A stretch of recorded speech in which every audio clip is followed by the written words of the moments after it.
welcome. So I've been having one of those days today. Things just aren't going my way, you know. They just ain't. But you know, every cloud has a silver lining, and before every moment of joy, there's a moment of distress, and everything works out in the end. You know, I've got a ring light here. It's not the best, but I need a bit of light. I realised I needed a bit of light when I'm doing these videos, you know. But I've been watching TikTok, and TikTok basically has these little square lights that you can clip on the phones, and you know, you can put them in over your desks, all that. What can I say? I'm into me gadgets. I can't help it. So I'm looking out for some new lightings. But in the meantime, I've realised that I need light in this kind of environment. The problem is you get the reflection in my glasses. Even though these are non-reflective glasses, I paid extra for them to be non-reflective, but you can still see a bit of reflection. Let's see what happens when I switch this on. Yeah, you still see it. Yeah, you still get it. But if I turn slightly off like that, or maybe turn that another way, then I can get it out. I can keep it so I creep round. If I stand that way, yeah, you definitely get it. So I'll stand that way then. So we'll see what happens. What a bloody palaver. You know, everywhere I go in life, I have difficulty in something. Now, it's only the glasses with this, you know. Anyway, so I realised that the audio isn't so good without a microphone, you know. I'm learning, can I say? So I bought these off TikTok. These 97%. They're both charging. You get a little doobry, right, to stick in. I've had one of these before in the past, but the problem with it is, if you give it a bit of a knock, then that can get stuck in your phone. This bit, let's see if I can, that bit, because it's a mini USB, mini C USB. And so I was reluctant to buy it, but I realised at the budget end, that's all you can get is these kind of things. So I'll plug this in, and that's the receiver. There you go. That one has gone red, but I've got to be honest with you. I've got to be honest with you. As far as I'm concerned, the audio on this to that is crap. Let's see, I think it's paired. Yeah, it's paired. Let's switch it on, off. I think it's crap. I think it makes my voice sound even worse. Tinny, almost. The previous budget end device they had was one of those tiny little microphones with a tiny little rubber thing on the end, not rubber, foam thing on the end. And that was all right. It was okay. I'd say that was on a par with this one, the one that I get with DJI. The quality was comparable in my view, my personal view. And I'm not a professional, so it's my own opinion. However, what I did the other day was I got this old Schmutter of a glove. I thought, I dropped it into that, right? I can basically, what can I do? There must be a way of pinning it on myself. I'm going to see if that makes a difference. It's like a muffler, you know, put it in the glove. But I haven't got anything to... Here, let's see if I can... This is a kind of an old paper clip. Let's see if this paperclip will... I just want to see if it makes a difference on the sound, that's all. I shall know when I play it back. But let's see if I can just put this on here. Is it there? No, come on. Can't see anything. There you go. That'll do for the time being, right? The Schmutter's on my Schmutter. Okay. So, I've so many things happen in my life on a daily basis. It's quite routine and monotonous. But there's always an incremental step forward in most cases. And maybe one or two steps back in some cases. Not in everything, because by and large, overall, I do make some progress. I do move forward in life. It's only, what's notable is the big steps back that are kind of worth reporting on. There haven't been any recently, apart from the one where I made a big cock up with my blooming postage profiles again. Enough to make me cry. I thought, don't go there. It's happened. Just find another way to move forward. So I've had to go back and start all over again, but it's a good exercise. Because I'm starting at the top, I'm starting at my bag. I've got a category called bag making, and the products are in there, everything to do with making bags, from magnetic fasteners through to bag feet, through to zip pullers and all that kind of thing, and anything to do with making bags. There's only about 10 or 15 listings, so it's a quick win. I went through it, didn't have to do much, but the one thing that I have changed in all my listings as part of this exercise is that I came to the conclusion that I'm just not going to get away from the fees that Royal Mail are charging me. You know, the what do they call them? Surcharges or admin fees and surcharges for breaking or being in breach of their rules around things like barcodes. The machine couldn't read the barcode. Somebody put a post on Facebook the other day, and it was the biggest load of gobbledygook I've seen in all my life. It was nonsense. But I thought, I haven't got the time to challenge them. And I don't even look at my bill anymore to see exactly what it is that they're charging. because it just depresses me, and there's nothing you can do about it. And even if you do, if you wanted to do to tackle it, you're talking hours, aren't you, of chasing and filling in forms and providing the evidence. And I just haven't got the time. I haven't got the willpower. I haven't got the desire for it. I've got the energy. I haven't got the time. It's a waste of my time. I'm just going to accept that that cost is going to happen. I'm sure there's a lot of criticism for it, but I don't care. I'm just accepting that the cost is going to happen. I'm going to pass that cost on to the buyers. Sorry, buyers, but you're going to have to pay for it. So what I'm doing is I've gone back into my spreadsheet and I've changed the fees on eBay. Instead of actually charging 12.9% per fee for final value fee from eBay plus 30p transaction fee, I've increased it to 15% and 40p right across the board. I've made the change, and I'm just going into every spreadsheet and I'm changing I have to change unfortunately changing the 30p to 40p manually. But that's what I'm doing. I mean, I'm adding it in as a cost, and that's forcing me to put my prices up a bit. And where I sell at cost, it will take into account that. So in theory, every transaction that I make will have a cost to cover the unknown incidentals. In some cases, it'll probably far exceed what those costs are, but I'm kind of bulletproof then, for future-proofed for unknown costs. That's what I'm having to do. That's what I've decided to do. And so as I'm going back and actually updating my listings to, well, it's a big tidy up basically. I've got a long march through it, but I'm also basically taking into account the feedback that I got from Sean from eBay on my very first pro seller coaching course, where he said to me that I've got several hundred listings with a hyphen in the first 4 words of the real estate. What is it? eBay search term real estate. The first 4 words, he said, are the key, which we all know. He said, but you've got hyphens in there, and no one searches on a hyphen. No one puts hyphen in the search word, in the search terms. And I thought, oh, blimey, no wonder my listings aren't getting views. So as part of the exercise, I'm doing that. I'm actually dropping in the description or the main bullet points of my products into ChatGPT, where I've got a little bit of time. And I'm changing the titles as well, where I've got a bit of time, and I'm actually selecting the right profile. I'm actually adding in these additional costs. I'm reviewing the prices. I'm doing quite a few things when I'm touching a listing, and it's good. But I'm doing it by campaign, and I've got about 37 categories. Some categories have subcategories. Some categories are big. They've got about 200 odd listings in them, which is going to be a big exercise. It's ribbon and buttons, but I've got to tackle it. I've got to do it. And I'm hoping that I can do it over the next 3 to 6 months, you know, because that will bring me up to a particular level of peak performance. It should do anyway. But the one thing that I was really excited by, and it's still really, but it's pumping away, and that's the curtain tapes and the curtain accessories that I worked on 3 months ago. It must be about 3 months ago now, because I was at it for about 8 weeks. I mean, it's a big piece of work. A lot of analysis went into it, looking at what other people are doing, the top performers, what they're saying, what prices are they selling it at, what shapes, what extra key terms are they putting in. And I also started on all my listings now. I'm looking to see where the country of origin is, where it was made. Most cases it's China, but some things are surprising me, like Taiwan is coming into the mix, Turkey. There's quite a few stuff. Well, it's quite a few. Some stuff that I'm selling, which I'm quite surprised about, is made in the UK, which is a big thing. I should promote it, right? Made in the UK. People want to buy UK, you know.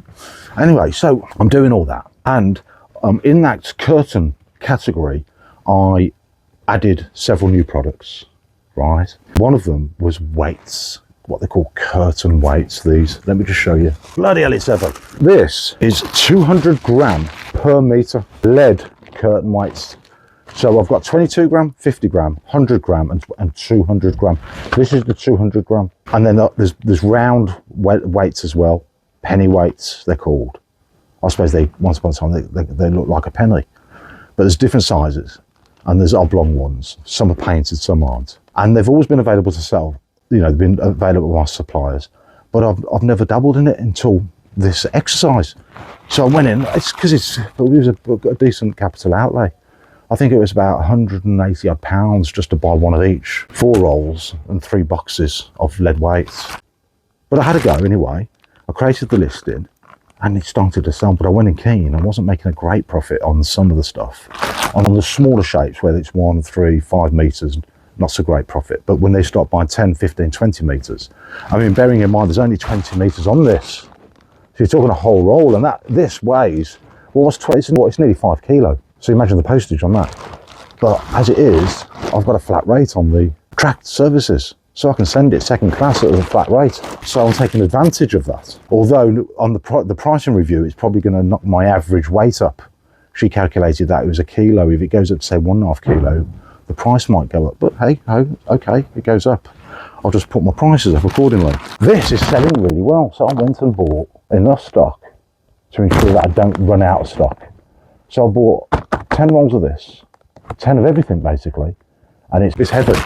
Anyway, I bought it, I've got the stock, and this morning I saw a sale of somebody that went into my own store, my non-eBay store, and they bought 20 meters of curtain tape and they bought 10 meters of this. The whole thing came to £27. Nice little sale, thank you very much. I make much more profit on that sale on my own shop than I do on eBay, and I'm cheaper than I am on eBay because of that, because I'm not paying the fees. But this is a sale that I would never have got, never, in the 10 years that I've been doing my own store. I hardly ever, I can't remember when I sold curtain tape on my store. It just didn't happen. And the reason it's happening now is because of the exercise that I went through, refreshing, upgrading, updating, improving the curtain category on eBay. All those changes that I made trickled through to my store. Because you make a change on the left hand side, then you end up making the same change on the right hand side. New title, new photographs, all that kind of thing, new pricing, new options. The listing just gets improved remarkably. But the big thing that I did, the extra thing that I did in that category, which I've never done before, is I also put the HSI code, which is the harmonization import code, whatever that means, and the country of origin. I found out how to do it on Shopify, so I've been doing it on every listing since. So the whole of the curtain category got that information, that extra information added in. And I've had quite a few sales of curtain tapes and curtain accessories, sales that I never got before. So I kind of know what it is that I've got to do on all my listings in Shopify. I've got to do the same kind of thing. Whatever I did on eBay, I've got to do on Shopify. In order to do it on Shopify, I must do it on eBay. I've got no choice. Get through it, work through it. So that's that. Plus I've got another phone call coming up with Sean next week. That's going to be interesting. And my sales are buoyant. They're doing well. I can't complain. I'm looking for something to complain. I want to complain, and I can't. I want to complain because I'm a complainer. I am a complainer. I can't help it. I like to complain. I've always been, you know why? Because for a good couple of years in the previous job, I worked in the complaints department. And I know how to complain. I know how to deal with complaints, and I know how to make a complaint, right? And that's the thing. You see, when you know, before that, I never complaints. Who ever dealt with complaints? You know, I remember I had a friend, right? And the two of us, we used to sit down at night and have a little smoke, as we did when you're younger. And we used to write complaint letters to the likes of Virgin Trains, complaining about the experience that we had on a Virgin journey, even though we never had that journey, just to see if we get tickets. We never did, but we used to do things like that because we were like that. Anyway, so we manufacture complaints. I think self-directed eBayers, people who are motivated to sell for profit, I think they are I wouldn't say a difficult or awkward bunch. Yes, I would. Look, I look at them. I look at Big Al. Look at Big Al. There's an example of somebody that's a difficult, awkward person, if you ever was one. And then I look at Retro Reseller, I can't remember his name. He says that he's introverted and he clams up in social situations. I think we all do. I think we all do to a certain extent. I get a bit hyper when I want to make my point and nobody's listening. I get angry. And there's Nick and Andrea. Now Nick comes across as quite placid, right? And he's easygoing. Yeah, but I think, if you get him in a situation, right, as your ex-copper as well, you get him in a situation, you try telling him what to do. No fucking way you're going to tell me what to do. I bet you any money. I'm like that. I hate being told what to do. I said it to Sean on the phone call. I gave him my history. I'm a bit embarrassed of my history. I want to be able to navigate it in a particular way so that he doesn't think adversely of me when I go off. When I stop being professional and I start effing and being. I don't want him to think that, we got one of these. I need to forewarn him. And I said to him, I'm awkward. I'm self-directed. I like to think that I'm the only one that knows best. I can't help it. It's just the way I am. He says, don't worry about it. He says, I'm exactly the same. And oh, thank God for that. Thank God I've got somebody who understands. But Sean, don't tell me what to do. Or wait till I start telling you, Sean, what to do. Then you ain't going to like it, are you? No, but you know what I mean. It's all banter. And then, what's his face? The ex-barber. What's his name? Great guy. Great videos he makes. He's just great. What's his name? Everyone knows what I'm on about, don't you? You know what I'm on about. Try telling him what to do. I mean, he walks into those, although he doesn't, he does, doesn't he? He walks into those charity shops as if he owns them. No, he doesn't. No, his style is to befriend them and make them feel as if he is the boss. He's not going to tell them. He's very polite, he's very courteous, but he's not going to be told what to do, is he? He's not going to be told what to do. He's self-employed, self-directed. eBay seller. I'm kind of going off on a tangent now, ain't I? Ranting on for 20 minutes already. But okay, I need to get to the point. I can't help it. I'll go round the reek, I do. But let me get to the point. So I've just been for a big walk around the res after having an argument with my dad. Well, I've got to tell you, my kitchen hasn't been cleaned for a long time. I'm not going to tell you how long, but it's a long time. Because my dad kind of takes over, you see. It's my kitchen, but he takes over in the kitchen. He insists on cooking and everything. So I have to eat what's put in front of me. I'm your father, eat. It's not that, I'm paraphrasing, but that's how it comes across. You know, the moment I start telling him what it is that I would like to eat, I'll get a round of, So I thought, I'm trying to figure out how to, if I was going to get a cleaner in, and he goes mad if I say, no, you're not getting a cleaner in. I said, I want to get a cleaner in, Dad, let me get a cleaner in. I'll pay for it, it's my money, I'll pay for it. It's my kitchen, my money. He says, you there, I can get a cleaner in. He doesn't want anybody in the house, you see. So, okay, I'm going to have to do it myself. So I've been trying to build up to it.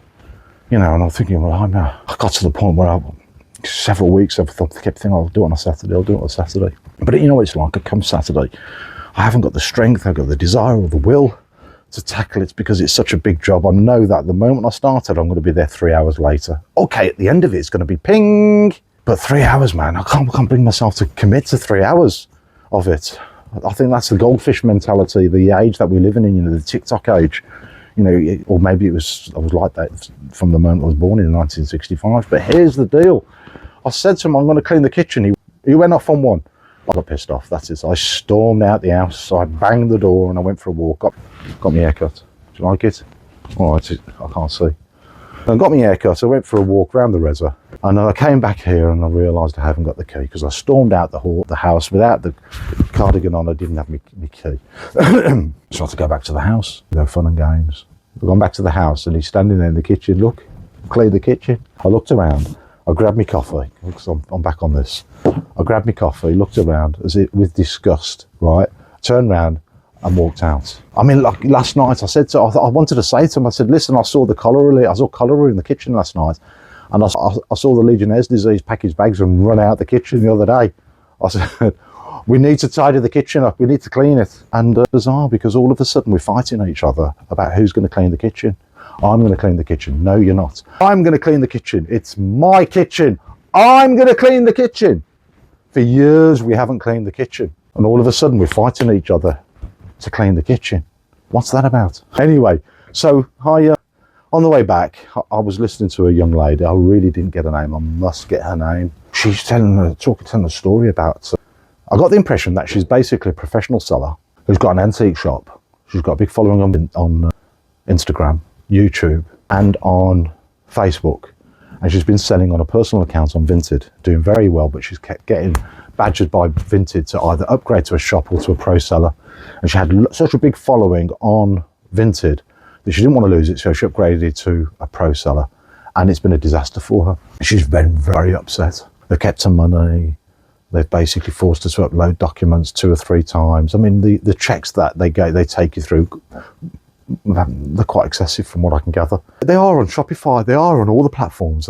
They're trying to actually make sure that they don't fall foul of any legislation that they could be guilty of and accused of by the Inland Revenue or whoever, And so they're trying to be excessively correct. They're very tight with their procedures. And it's very difficult for ordinary folk to navigate them. And in her particular case, she was saying, I think it applies to everybody because I remember a retro reseller saying the same thing, that you have to upload 2 or 3 documents, and they, being a French company registered in Luxembourg, insist on you uploading corporate documentation. I think they don't have a concept, maybe they do, I don't know, but they don't have a concept or an understanding that we're a nation of self-directed, cheeky fucking English folk, right? Self-directed investors. We're sole traders, right? And being a sole trader is not, and doing self-assessment isn't enough for the criteria, the high standards that they've set for themselves as an organisation. So she hasn't been able to comply with them on 2 occasions, and she's got so fed up, she thought, you know something, I ain't jumping through these hoops anymore. I've had enough. I'm closing Vinted down. I'm getting out there, because if I weigh up the actual time that I put into Vinted and the stress that comes out of it, and how I have to keep feeding it with additional spend and time and tweets and all that kind of thing, compared to the time and the effort that I could put into developing my own antique store, I'd sell a lot more in my antique store, make a lot more money without any of the stress. So that's what she's saying. So she's abandoning Vinted and she's going to sell her stuff some other way. Now she's not going to be Etsy. She's going to utilize Facebook and Instagram, but more importantly, she's going to do it on her own website. And I thought, now you're talking, because that's what I do. I've got my own website selling all my haberdashery. It sells on eBay, and eBay take a good, eBay taking about 15%. No, it's approaching 20% with all the fees. You know, all the promotional fees, about 22%. Overall is 22% for platform fees and about 22% for postage. Those are my costs. About 42%, something like that, 40 to 44%, it varies. It's a lot of dollars, isn't it? It's a significant portion of my cost base. It is for all of us, whether we like it or not. With eBay, for instance, I'm sure I pay, I don't pay much attention to it, but I've got to tell you something, a disclosure. I actually have 2 eBay accounts, right? I've got my main eBay account where I sell my haberdashery. And then I've got another eBay account, which I set up exactly the same time, because I wanted to, as my haberdashery one, because I wanted to hedge my bets. I didn't know what was going to succeed. And I decided to actually open up an account for haberdashery and another one for watches, because I could get watches at the time. I still could if I wanted to. But watches was an ego thing. I thought, you know, I'll get the volume on the haberdashery selling buttons to actually give me the volume of the cost base and bring my postage costs down, right? Because I was aware that there was a benefit of having volume, and I will use the lower costs as an advantage selling watches, because the parcel, right? That was back in that day, so that's what I thought I was going to do, but didn't want to go and put so much money into the watches at the time, but I wanted to get the account going. So I went to a friend and I bought about £1,000's worth of watch straps. There were returns, customer returns. Still got a lot of them. Not a lot of them. I've probably sold a lot. I've sold a lot. I know I've sold a lot, but I've still got a big lot left. And but I've never ever put much time into this account, this eBay account, because all my sales were coming from haberdashery, and that's the one that they needed all my attention and all the nurturing and the tidying up and everything. The other one just didn't give me any revenue at all, but I carried on with it. I think I've got about 4,000 feedback points, something like that. And I've got some watch straps on there and 1 or 2 other bits. And I started to put on there, what have I got on there? When I wanted to use it, I thought I'll use it, I'll square the circle and I'll switch it into a reselling account. So I I'll start buying stuff. So that's why I bought that. I keep going on about it. I know I'll get there one day. I bought the faux leather jackets from Marks and Spencer's. I bought the men's jackets from Marks and Spencer's. I've got 20 odd pairs of shoes that I bought off Vinted. The magazines, I'm trashing. I haven't got the patience for the magazines. It's far too heavy. There's a couple of collections that I'll work on. The rest of them, I've already started throwing some out. They're just taking up space, and the profit's not there. I've decided the profit's not there. When you weigh it all up, I mean, the postage, the carriage is significantly high for it. And although I do get people watching it, there's a market out there for it. I might still sell some. But every now and then, when I do my VAT, my quarterly books, I see how much my fees are, and it's about £60 or £70 a month. And I know about £40 or £50 of that is monthly is the shop cost. So I really don't know. Let's find out. Is there something? I'm sure it costs about £30 odd a month for an eBay shop, entry-level shop. Is that right? I don't know, I'm sure. I think I pay about £90 a month or something like that for the next level up on my haberdashery one. But it's, say it's costing £30 a month, 360 quid a year, isn't it? And then they take their fees for any sales that happen, and I hardly ever get any sales. I come sometimes pray, please don't give me any sales today. And I think, well, why are you paying for the account to be open? It's because I don't want to mess around with watch straps. So I think what I need to do, because the watch straps that I bought, there were returns. I paid 50p each for those. But then I started buying new watch straps, replenishable watch straps, repeatable watch straps from a watch strap company. So I was paying a lot higher, up to about £3, £4, £5 each. And then that's a trade price. And then, some of the watch straps I sell like 18, 19, £20 because they're high-end watch straps, And I thought, what, I don't want to be in the watch strap business. I want out. So I thought, what I'll do, I'll take whatever I've got in that listing and I'll bundle them together and sell them off. That's really what I want to do. And then I would like to actually just start doing the reselling, because I see that the reselling has more profit in it. At least I think it has. I see the stuff that some Reseller and Nick buys and everything, then what they paid for it at a car boot, and then I see the actual resale value. Now, if I can get to that particular stage, I think it'd be worth doing. But at the moment, it just isn't.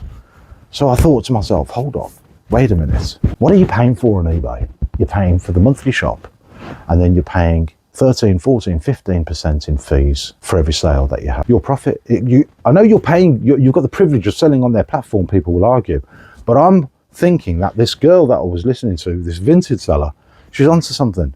What happens if you was to basically, I'm not saying you do, but let's say you was to open up a Shopify store and connect your eBay account to it, and then when you're promoting it, when you're building your audience, you proactively say to people, buy, this is my new product, this is the newest acquisition that I've just got. I've got some great coffee. Normally this will cost £6 in the store, but I'm doing it for £1.50 a jar. The only thing is you've got to buy 10 jars. It's £15 for 10 jars, and it's available for sale on my shop here. You can still get it on eBay, but let the eBay marketplace buy that and pay the fees. You want to sell it? Don't sell it on eBay. Sell it on your own shop. Now there's a guy called Gary V. He's a guru. Go and check him out. He's American, a lot of swearing, but he's full on in your face, basically predicting the future. And his argument is this: if you're an influencer or a reseller of sorts, then you're going to be blown out the water in the future by AI, especially if you're an influencer. So what he's saying is this: if a company wants to sell a product via an influencer, they'll send the influencer that product for nothing, for free, plus maybe a few £1,000 bung as a sweetener. Promote my product, tell them it's available over here. Thank you very much. Let's see how the relationship goes. So the influencers were, hey, you know what I mean? That's why they're pulling in big top dollars. But what Gary V's saying is that these companies that basically support these influencers are going to abandon them completely. They're going to abandon them because they're going to employ AI to create their own influencers who are almost like human beings. And they're going to be 24/7 non-stop, don't want any feeding, no money pumping into it, influencing an audience that they're going to build and sell their products at a much lower spend than they incur supporting a real influencer. So he's saying influencers need to change. And what he's saying, they're saying in particular, and for resellers, and for basically direct sellers, anybody selling on a platform, is that build your own audience, get yourself an audience and sell directly to them on your own shop, especially in a live setting. Live selling is on its way.